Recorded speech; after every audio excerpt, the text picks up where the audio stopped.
모든 선지자들은 애국자들이었습니다. 자기 백성 이스라엘을 너무나 사랑하는 애국자들이었습니다. 유다를 사랑하는 그런 애국자였죠. 사랑하기 때문에 뭐 했느냐? 중보 기도했던 것을 보게 됩니다. 우리 그리스도인들은 누구나 중보 기도자로 부름받고 있습니다. 중보라는 것은 뭡니까? 중보 기도하는 것은 나라와 민족을 놓고 우리가 기도하는 것이고, 여러분이 사랑하는 사람들, 가족들, 그리고 어떤 회사라든지 직장이라든지 학교라든지 여러 도시라든지 이런 걸 놓고 기도하는 겁니다. 하나님께서 그 부담을 주시는 겁니다. 특별히 오늘 요일인데, 요일에게 남유다를 향한, 예루살렘을 향한 중보기도의 부담을 주시고 하나님께서 말씀을 선포하도록, 예언하도록 인도하신 것을 보게 됩니다. 하나님의 마음을 그대로 전달하는 거죠. 여러분, 저와 여러분이 성령에 이끌림 받다 보면 주님의 마음을 느끼게 됩니다. 그 민족을 향한, 그 현장을 향한 주님의 마음을 느끼게 됩니다. 그 안타까운 마음, 그 영원히 돌아오기를 바라시는 그 하나님의 뜨거운 사랑, 그 헤세드가 그 영 가운데 있는 거예요. 그 마음 가운데 있는 거예요. 그 복장 가운데 있는 거예요. 그게 그대로 메시지를 통해서, 기도를 통해 드러나는 것을 우리가 보게 됩니다. 호세아서를 우리가 또 봤는데, 오늘은 요엘입니다. 요엘서를 관통하는 키워드가 있습니다. 그것은 뭡니까? 바로 여호와의 날입니다. 심판의 날이죠. 그런데 하나님이 심판하고 싶겠어요? 그래서 여호와의 날, 재림의 날이죠. 우리가 잘못하다 보면, 자칫 잘못하면 재림의 날짜라든지 여호와의 날, 이 날짜를 집중할 수 있습니다. 그건 틀린 거예요.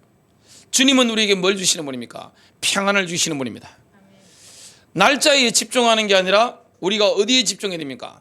하나님과의 관계에 집중해야 됩니다. 하나님과의 관계가 좋으면 여호와의 날을 경험할 필요 없는 거예요. 그리고 하나님과의 관계가 좋다, 그러면 여호와의 날이 오더라도 문제가 없는 거예요. 주님이 지키시고 이끌어 가신다, 이런 것들을 경험하게 되어 있습니다. 요엘은 다수의 신학자들의 의견에 의하면 유다왕 요아스 시대에 예언을 했다, 그렇게 합니다. 그래서 이 요엘서에 보면 몇 년도에 그 예언을 했는지 정확한 단서는 없는데 많은 신학자들이 그렇게 이야기를 합니다. 굉장히 영적으로 어려웠던 그런 시국에 하나님의 비전을 선포했습니다. 그게 바로 기도였습니다. 여러분, 어려운 시국에 나타나서 말씀을 선포하는 사람, 위기 시대에 나타나서 그 시대에 출현해서 하나님의 말씀을 선포하는 사람, 그리고 그 말씀이 성취될 걸 놓고 기도하는 사람, 그게 바로 선지자요 하나님의 백성입니다. 오늘 저와 여러분을 하나님께서 다른 사람들을 위해서 기도하도록, 민족을 위해서 기도하도록, 국가를 위해 기도하도록, 또 다른 내 지체들 놓고 기도하도록 그렇게 부르신 거예요. 부담을 주시는 거예요. 이거는 누가 하시는 거냐? 성령님이 하시는 거예요. 여러분, 성령이 내게 감동을 주셔야 기도가 복장에서부터 막 우러나죠. 그 요엘의 기도가, 민족을 향한 그 기도가, 유다와 예루살렘을 향한 그 복장에서 끓어오르는 창자가 찢어진 듯한 그 애타는 마음을 오늘 요엘서를 통해서 여러분 느낄 수가 있으실 겁니다. 첫 번째입니다. 이스라엘이 전대미문의 메뚜기 장을 만났을 때 요엘은 이스라엘의 마음이 돌아오기를 기다리시는 하나님의 마음을 호소했습니다. 지금 전대미문, 그리고 미정유, 이런 단어를 쓸 수 있는 거죠. 한 번도 본 적이 없는 거예요. 이런 메뚜기장은, 이런 메뚜기장을 보면 얼마 전에도 아프리카라든지 중동에 한번 휩쓸었죠. 야, 그 영상을 보는데 끔찍하더라고요. 이집트에서 출애굽할 때 일어났던 그런 재앙들이 지금 현재 일어나고 있는 거예요. 한번 쓸어버리면 어떻게 되느냐? 녹색으로 자라나는 건 다 없어집니다. 성경을 보니까 껍질까지 벗겨 먹어버린 거예요. 뽕나무 껍질까지 남는 게 아무것도 없는 거예요. 농사 지어서 먹고 사는데, 여러분, 메뚜기 와버리면 어떻게 되죠? 풀이고 나무 이파리고 야채고 뭐 밀, 보리 할 것 없이 싹 쓸어버리는 겁니다. 농사를 짓는데 그렇게 된 거예요. 여러분, 위기가 오면, 경제 위기가 얼마나 무서워요? 그 경제 위기가 온 메뚜기장이 그 당시에는 뭐냐? 여호와의 날입니다. 왜 그럴까요? 이유가 있습니다. 두 가지 이유가 있는 거예요. 그 유다와 예루살렘에 메뚜기 장이 와가지고 완전 썰어버린 겁니다. 쉽게 말하면 장사를 했는데, 아니 한 달에 1,000만 원 버시던 분이 뭐 10만 원, 50만 원 밖에 못 버는 거예요. 완전 재앙이잖아요. 뭐 먹고 삽니까? 그러면 완전 망해버린 거예요. 경제공황이라 오더라도 이 정도 심하지는 않습니다. 완전 썰어버린 겁니다. 이때 여호엘이 나타나서 하나님의 메시지를 전달하는 거예요. 여호와의 날이다. 발등에 떨어진 불같은 여호와의 날임을 해석해 준 거예요. 이유가 있습니다. 유다와 예루살렘의 마음이 하나님을 떠난 거예요. 교회는 열심히 다니고 있어요. 헌금도 적당히 하고 있습니다. 체면치레 정도는 하고 있는 거예요. 교회 열심히 다니고 있습니다.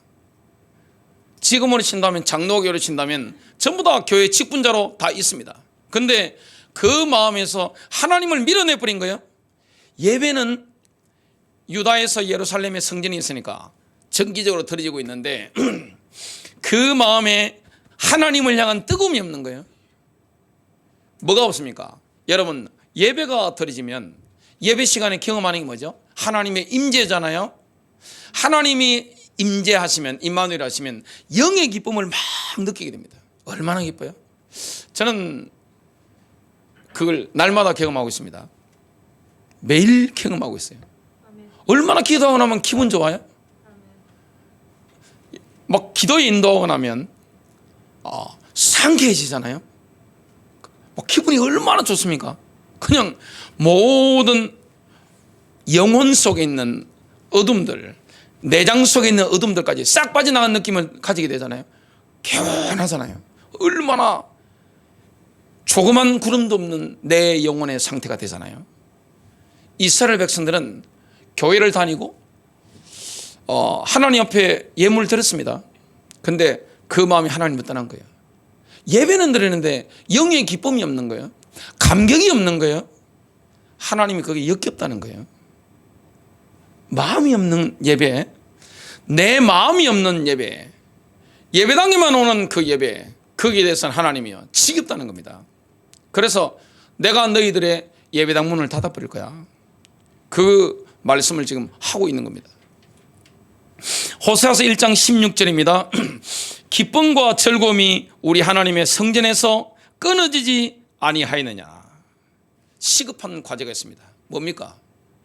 예배 때 일어나는 영의 기쁨을 회복해야 되는데 이게 지금 잃어버려진 거예요. 그리고 이게 안 되니까 유다와 예루살렘에 뭐가 없어야 되냐? 공의와 정의가 사라진 겁니다. 공의와 정의 요약한다면 율법이죠. 하나님 사랑과 이웃 사랑이 없어진 거예요. 하나님을 뜨겁게 사랑하는 그게 없어졌고, 교회는 열심히 다니고 있는데, 정기적으로 다니고 있는데, 예배 드려지고 있는데 이웃 사랑이 없어진 거예요. 너무너무 메마른 거예요. 약자에게 너무 가진 자들이 억압을 막 하게 되는 겁니다. 거기에 대해서 하나님께서 분노하신 거예요. 하나님은 우리가 형식적인 예배 드리는 것도 중요하지만 뭘 원합니까? 하나님의 백성이 구약이든 신약이든 공의와 정의를 행하는 겁니다. 이걸 하나님이 원하시는 거예요. 형식적인 예배보다 훨씬 중요하게 주님이 보시는 게 뭡니까? 공의와 정의를 행하는 겁니다. 잠언서 21장 3절입니다. 공의와 정의를 행하는 것은 제사를 드리는 것보다 여호와께서 기쁘게 여기시느니라. 여러분, 예배라는 것은 예배당에서 예배드리는 거 중요하죠. 그보다 더 기뻐하는 게 뭐죠?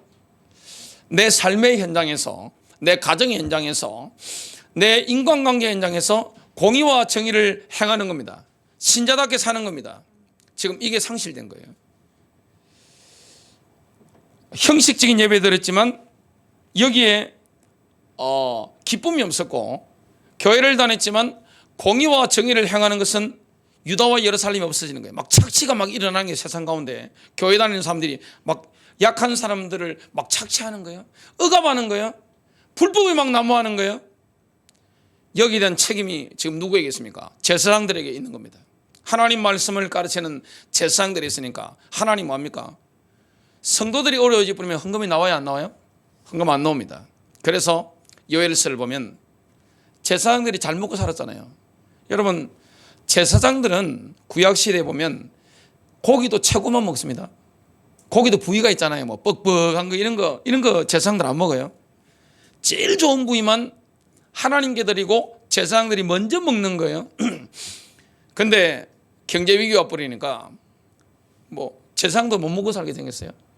헌금이 안 나오는 거예요. 재정이 위축이 돼 버리는 거예요. 성도가 망하는데, 일반 시민들이 망하는데 제사장들이 어떻게 존립을 합니까? 거기에 대해서 너무너무 슬퍼한다는 게 요엘서에 정확하게 나오는 겁니다. 여러분, 이 땅의 문제가 아니에요. 시대의 문제는 뭡니까? 교회 문제입니다. 교회 문제는 뭐냐? 바로 제사장들의 문제입니다. 영적인 문제예요. 영적인 게 바로 안 쓰면 이렇게 되어버리는 것을 보게 됩니다.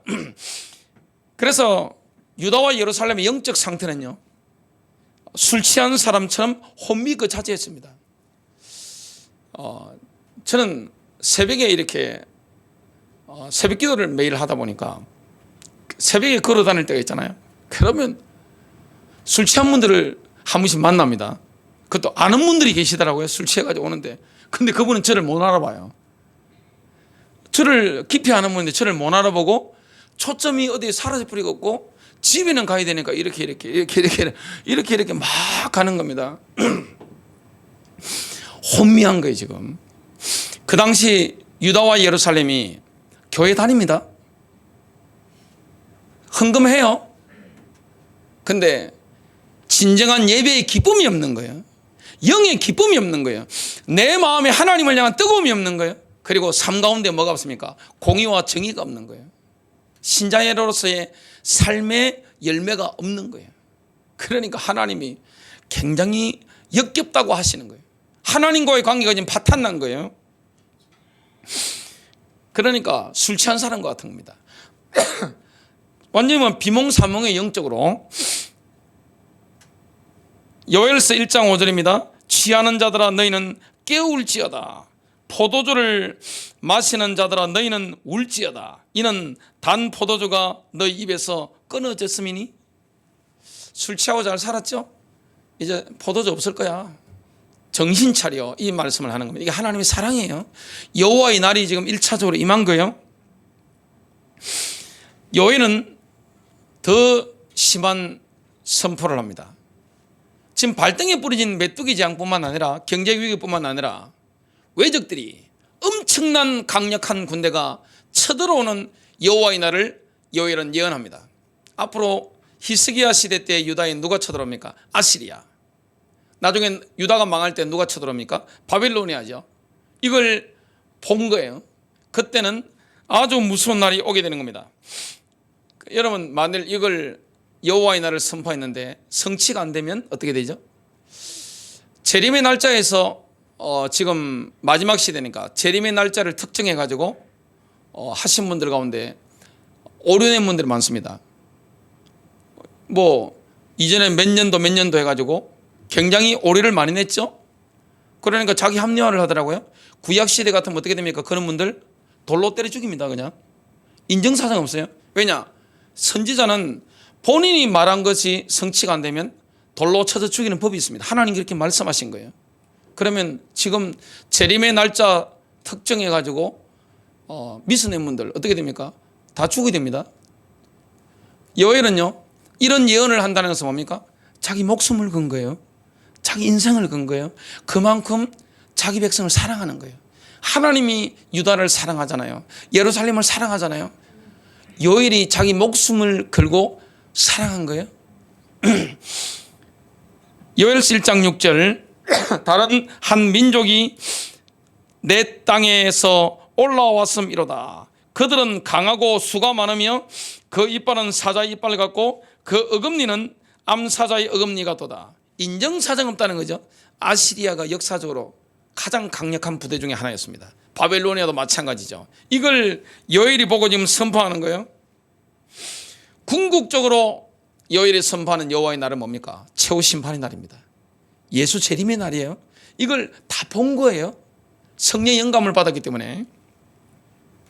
하나님께서 이스라엘의 사상 초유의 메뚜기 재앙을 허락하신 이유가 있습니다. 그 이유는 이스라엘이 마음을 다하여 하나님께 돌아오라는 신호였습니다. 시그널을 자꾸 주는 거예요. 신호를 자꾸 주는 거예요.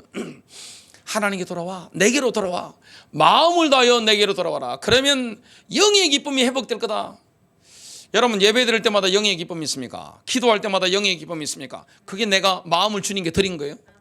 여러분의 가정생활이나 여러분 사회생활 가운데 공의와 정의를 행하고 있습니까? 하나님 사랑, 이웃 사랑이잖아요. 그 뜨거움이잖아요. 어떻게 인간을 사랑하는데 그 사람에게 억압을 할 수 있나요? 사람을 사랑하는 사람이 어떻게 함부로 갑질을 일삼을 수가 있나요? 못하죠. 주님이 그걸 지금 원하는 거예요. 그게 바로 이스라엘 땅 제사장 나라에서 벌어질 하나님의 나라입니다. 여러분, 어떻게 사람을 사랑하는데 착취를 일삼을 수 있습니까? 약한 사람들에 대해서. 주님이 그 부분에 대해서 굉장히 말씀을 강력하게 하고 계시는 거죠. 하나님께로 마음을 다하여 돌아오라. 요엘서 2장 12절부터 13절입니다. 여호와의 말씀에 너희는 이제라도 금식하고 울며 애통하고 마음을 다하여 내게로 돌아오라 하셨나니 너희는 옷을 찢지 말고 마음을 찢고. 여러분, 회개할 때 옷을 찢잖아요. 슬픈 일을 당했을 때 옷을 찢잖아요. 옷을 찢지 말고 마음을 찢어라. 너희들이 얼마나 죄를 지었는지 아니? 마음을 찢어라, 이 말씀을 하는 거예요. 여러분, 정말 회개는 뭡니까? 마음을 찢는 겁니다. 마음의 결단이 있어야 되는 거예요. 여러분, 여호와의 날을 경험할 때는요, 마음을 찢어야 됩니다. 통회해야 되는 거예요. 그리고 뭐 하느냐? 행동을 돌이켜야 되는 겁니다. 가던 길을 돌이켜야 되는 거예요. 회개라는 게 뭡니까? 회개는 신약 구약, 구약에는 회개를 지칭하는 히브리어가 슈버죠. 그리고 신약에는 회개를 말하는 헬라어가 뭡니까? 메타노에인. 다 뭡니까? 마음의 내적 결단과 함께 가던 길을 180도 돌이켜가지고 하나님의 길로 돌이키는 겁니다. 하나님의 길로 가는 겁니다. 공의와 정의를 행하는 게 하나님의 길입니다. 그리고 형식적인 예배가 아닙니다. 그거는 하나님 싫어하세요. 예배당 문 닫아버리겠다는 겁니다. 뭡니까? 하나님을 향한 뜨거움이 있어야 되는 겁니다. 그래야 그때 예배 때 뭐가 임하는 거죠? 영의 기쁨이 막 임하는 거예요. 주님이 이걸 원하는 거예요. 그래서 마음을 찢어라. 너희 하나님 여호와께로 돌아올지어다. 그는 은혜로우시며 자비로우시며 노하기를 더디하시며 인애가 크시사 뜻을 돌이켜 재앙을 내리지 아니하시나니. 이렇게 회개하면요, 여호와의 날, 재앙의 날이 올 필요가 없는 거예요. 그죠? 근데 이스라엘 백성들 어떻습니까? 유다와 예루살렘, 지금 여일이 목숨 걸고 외치고 있는데 회개하지 않아요? 인간이 이렇습니다. 여러분, 우리가 중보기도자가 된다는 거 참 쉬운 게 아니죠. 돌아오지 않으면 여호와의 날을 경험하게 될 거야 선포하는데 이스라엘 백성들이 어떻게 대했는지, 어떻게 반응했는지 한번 보겠습니다. 여러분, 이스라엘 백성들은 자신들의 마음이 하나님을 떠났다고 생각할까요? 여러분, 오늘 주일날 예배당 갔다가 오는 사람들 붙잡고 인터뷰를 해보면 본인의 마음이 예배당 갔다 왔단 말이죠. 헌금 드렸단 말이죠. 본인의 마음이 하나님을 떠났다고 생각할까요? 꿈에도 생각하지 않습니다. 손톱만큼도 생각을 안 해요. 아니, 이 코로나 시국에 내가 사명 가지고 예배당 갔다 왔고 헌금 냈고 봉사했는데 하나님이 너 마음 나한테서 떠났어. 마음을 찢어. 아니면 여호와의 날이 임할 거야. 회개해. 받아들이겠어요? 안 받아들입니다. 왜냐? 본인이 잘못했다는 걸 몰라요. 아니, 잘하고 있는데 왜 그러실까요? 이렇게 생각하는 겁니다. 하나님, 말씀이 좀 지나친 것 같아요. 말씀이 지나치세요. 목회를 하다 보면 성도님들에게 이 참 진실을 말해주기가 굉장히 어려울 때가 있습니다. 말하면 안 받아들일 게 뻔합니다. 그죠? 이 선지자가 된다는 게 참 쉬운 게 아니에요.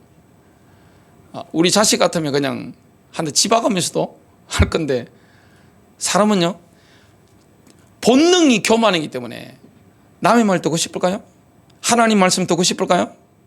하나님 말씀 듣고 싶은 마음이 요만큼도 없습니다. 손톱만큼도. 이게 인간의 본능이에요. 마음을 찢으라고 하니까 말라기서 1장 6절에 보니까 뭐라고 말씀합니까? 이스라엘 백성들이 뻔뻔스럽게 이렇게 대답합니다. 우리가 언제 하나님을 떠났나이까?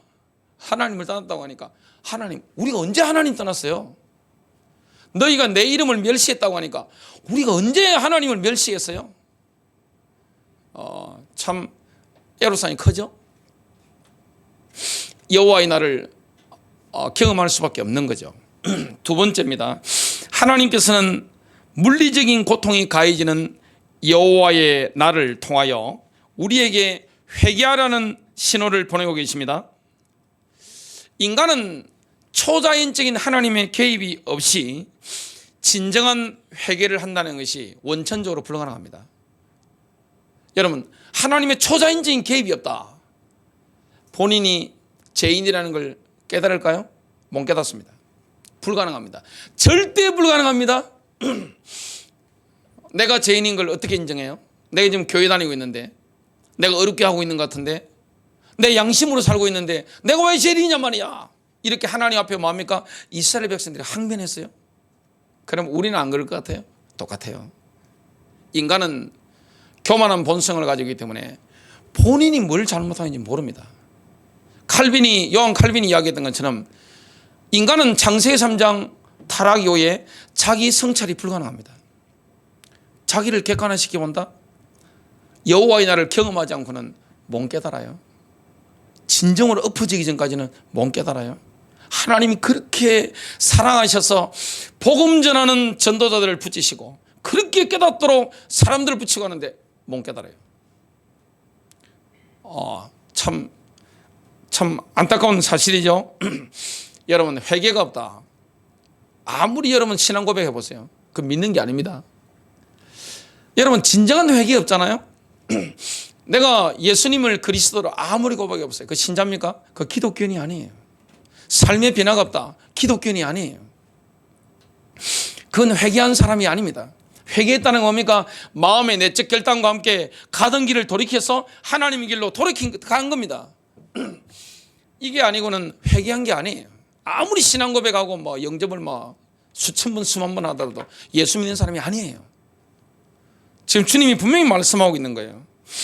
창세기 3장 이후 인간은 죄로 눈먼 상태이기 때문에 자신이 얼마만큼 하나님을 떠났는가, 얼마만큼 하나님을 거역하고 있는가를 전혀 감도 잡지 못합니다. 감을 못 잡아요.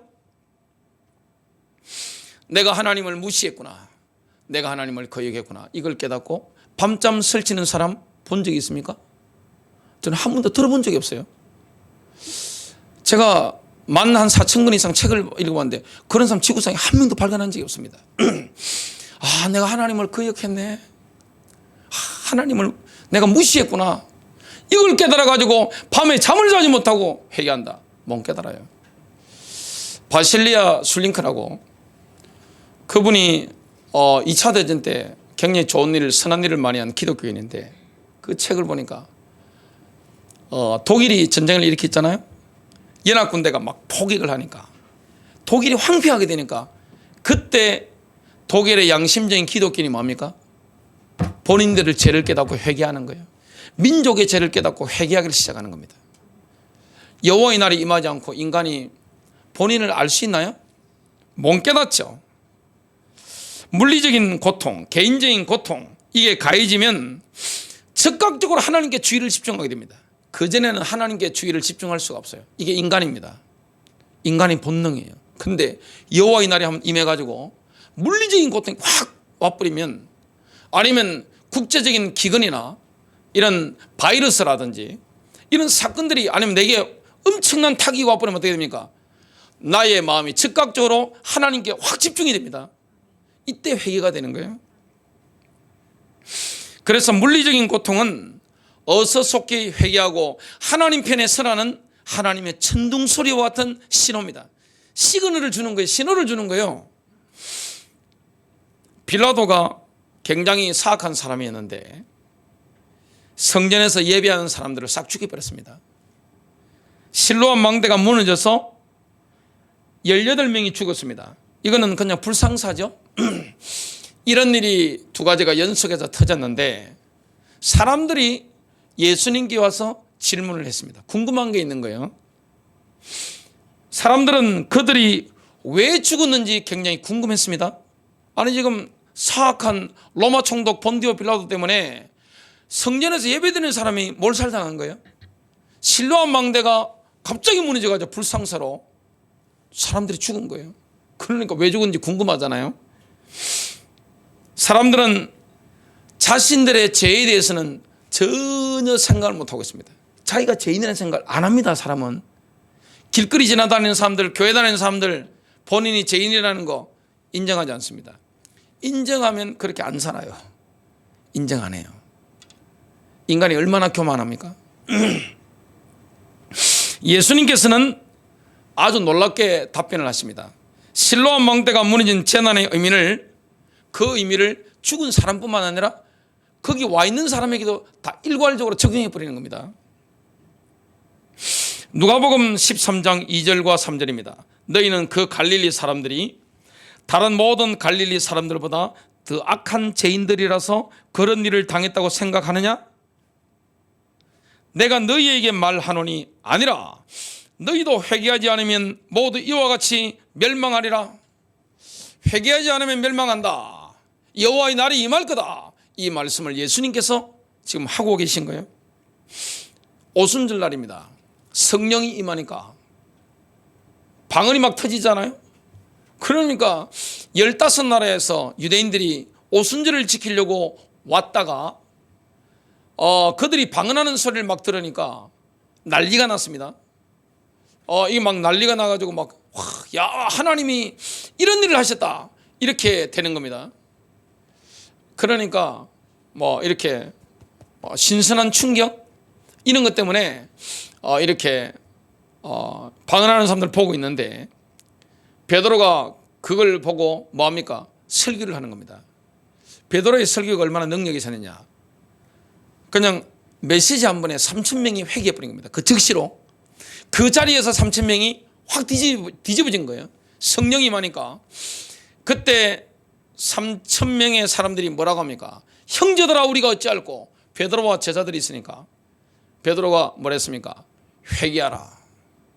회개라는 것은 뭡니까? 돌이키는 겁니다. 그리스도를 통하여 하나님께로 돌이키는 겁니다. 예수 십자가와 부활을 믿고 하나님께로 돌이키는 겁니다. 회개하라고 한 거죠. 요엘은 오순절의 선지자로 불립니다. 하나님께서 모든 육체 위에 성령을 부으실 것을 이 요엘이 예언합니다. 여러분 성령이 부어지면 뭡니까? 기쁨이 임합니다. 성령이 임한다는 것은 기쁨이에요. 여러분 신앙생활은 뭡니까? 기쁜 거예요. 전도의 문을 막고 다니는 교인들이 있습니다. 인상 쓰고 다니는 분들 있죠. 예배당 갔다 오는데 인상 쓰면서 나오는 분들 전도문 막는 겁니다. 기도회에 갔다 왔는데 인상 쓰면서 나오는 분들 있죠. 걸리면 죽는다 하면서 막 하는 분들 있죠. 전도문 다 막는 겁니다. 왜냐? 하나님 만난 거예요? 못 만난 거예요? 못 만난 겁니다. 예배 드린 거예요? 안 드린 거예요? 예배 안 드린 겁니다. 예배 시간에 기도의 시간에 영이신 하나님을 경험하면 어떻게 되죠? 성령은 기쁨의 영입니다. 희락의 영이 임하는 거예요. 막 기쁜 거예요. 그냥 온라인이든 오프라인이든 예배 드리고 나면 막 기도하고 나면 찬송하고 나면 막 기쁨이 넘치는 거예요.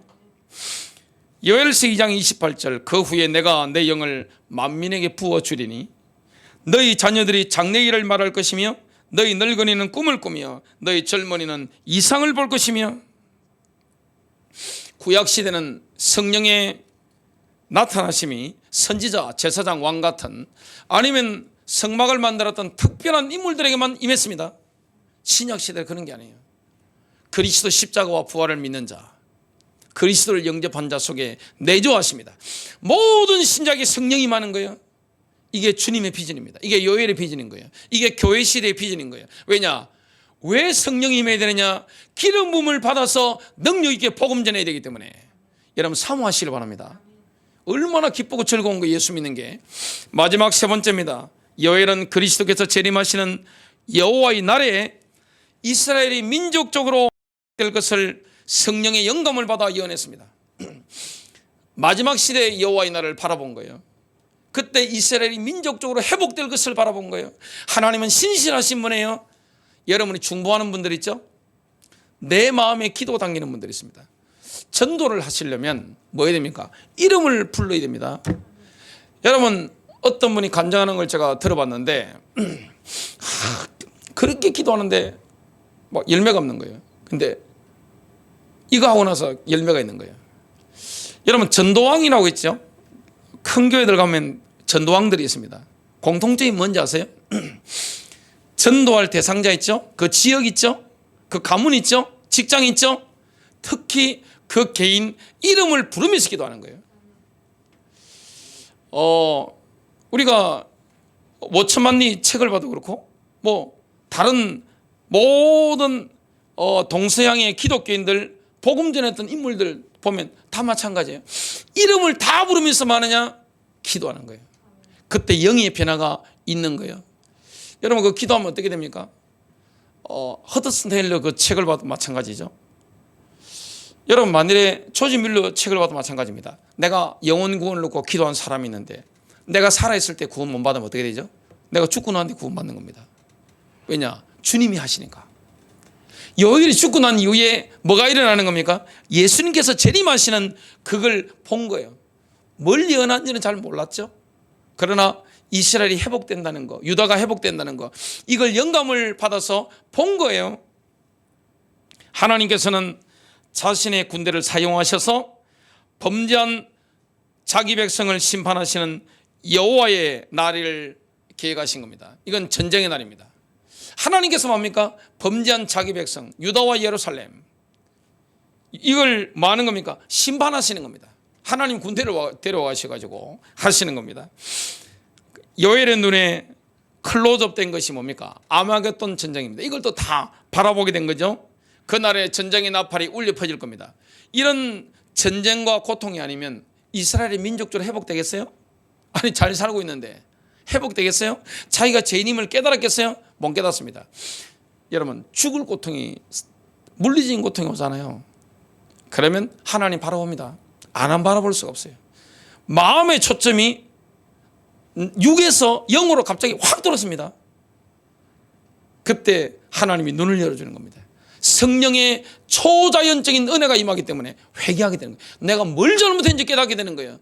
아, 내가 예수님을 우리가 못 박았구나. 십자가에 못 박았구나. 죄를 지었구나. 그분이 바로 메시아구나. 그리스도구나. 이걸 민족적으로 깨닫는 날이 오게 될 것을 요엘이 예언하는 겁니다. 요엘의 눈에 클로즈업된 여호와의 날은 소망과 기쁨으로 충만한 날이기도 했습니다. 심판만 하는 게 아니에요. 하나님 뭘 줍니까? 소망을 줍니다. 아니 어떤 부모가 자식을 두들겨 패는데 혼내는데 징계를 하는데 페널티 주는데 기쁨을 느끼는 사람이 있겠어요? 그거는 아버지가 아니죠. 약간 정신문제가 있는 거죠. 그런 사람 없습니다. 왜 징계합니까? 왜 페널티를 좀 벌점을 왜 줘요? 똑바로 하도록 그죠? 하나님이 왜 심판합니까? 왜 징계합니까? 마음을 돌이켜야 되잖아요. 그래야 살잖아요. 그래서 징계하시는 거고 그 다음에 뭐 하는 겁니까? 회복이 있는 겁니다. 하나님은 회복시키는 겁니다. 그런데 회복하는데요, 성경을 보니까 더 좋게 회복되는 거예요. 완전히 회복되는 거예요. 어느 정도로 회복됩니까? 이스라엘 백성들을 열국에 팔아버린 이 원수들 있죠. 이방 나라 민족들 심판하시는 거예요. 그때 이스라엘은 다시는 수치를 당하지 않을 거다 말씀하고 있습니다. 풍성한 추수를 거두게 될 거다. 경제 위기 당했는데 어마어마한 추수를 거두게 될 것을 약속하고 있습니다. 여호와의 날에는 황폐한 유다가 영원히 번영케 될 거다 이렇게 말씀하고 있는 거예요. 요엘의 눈에 딱 클로즈업된 게 있습니다. 여호와의 날에 이스라엘 민족들 위에 유다와 예루살렘 위에 뭐합니까? 하나님이 성령을 물붓듯이 붓는 겁니다. 이게 요엘서 2장 28절입니다. 2000년 전에 오순절에 임했던 마가다락방에서 기도했던 120명의 제자들에게 임했던 그 성령의 물붓듯이 붓는 폭포와 같은 그 성령의 부으심이 이스라엘 민족 유다와 예루살렘에 부어질 것을 예언하고 있는 거예요. 성령님께서 시온의 딸들의 더러움을 씻어내는 거죠. 결론 맺습니다. 여러분, 영혼을 품으시기 바랍니다. 요엘이 유다와 예루살렘을 품고 기도했잖아요. 자기 민족이니까, 자기 사는 데니까. 여러분, 대한민국을 놓고 기도하십시오. 여러분이 중보기도 시키는 사람들이 있습니다. 지역이 있습니다. 마음에 담고 기도하십시오. 그러면 그 대상에게 뭐가 임합니까? 여호와의 날이 임합니다. 하나님이 영적으로 터치하십니다. 그러면 깨닫게 되는 거예요. 그 마음에 그리스도 영광의 빛이 막 비치게 되는 거예요. 그러면 내가 죄인이네, 내가 하나님을 거역했네, 깨닫게 되는 거예요. 그러면 하나님께로 돌이키게 되는 거예요. 누구를 통하여? 예수 그리스도를 통하여. 내가 곧 길이요 진리요 생명이니 나로 말미암지 않고는 아버지께로 올 자가 없느니라. 그러면 하나님과의 관계 회복되는 거잖아요. 그럼 삶도 회복됩니다. 윤택하게 되는 거예요. 승리하시기를 주님의 이름으로 축복합니다.